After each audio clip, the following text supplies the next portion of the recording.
One day, my mother brought me with her to go to a different island that I'd never been before to sail and ice cream because she know that many people will be there to celebrate their fiesta. I and my mother sailed in a boat that time. I was really felt fear in sailing a boat, especially when I see those big waves in front of us. I just hugged my mother and closed my eyes to not see those big waves. And then when we arrived in the island, my feeling was little relief. I see many people and children who wants to buy ice cream. Then I see the graceful face of my mother while assessing them. On the other side, I see children playing text that get my attention and interest to play with them. I also remember that I brought my text and put it in my pocket. So I asked my mother's permission for me to play with the children, and she said to play just a little bit of time and just stick with her. I was happy that I gained more text in playing while seeing my mother's ice cream cart going far little by little. But I didn't mind it and just continued playing to have more text. Because of enjoying of playing, I didn't notice that my mother is so far that time, and I can't hear the sound of her ice cream bell anymore.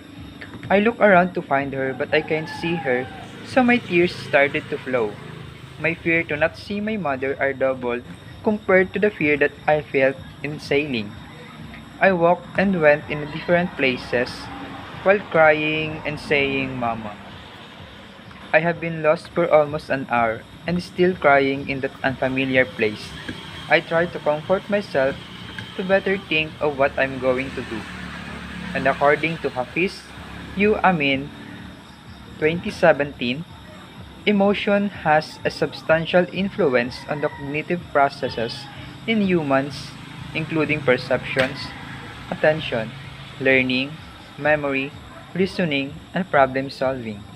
Emotion has a particular strong influence on attention, especially modulating the selectivity of attention as well as motivating action and behavior.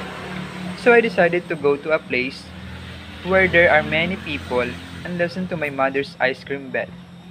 I choose to go in a plaza and heard my mother's bell. So I quickly go back to her and she asked me if where did I go and why I'm crying. She was also finding me an hour, and I said to her that I have lost when I tried to find her after playing. After that, I realized that I must stick with my mother, especially in the places that unfamiliar to me, and to follow what she said, so that I will not be lost in such unfamiliar places.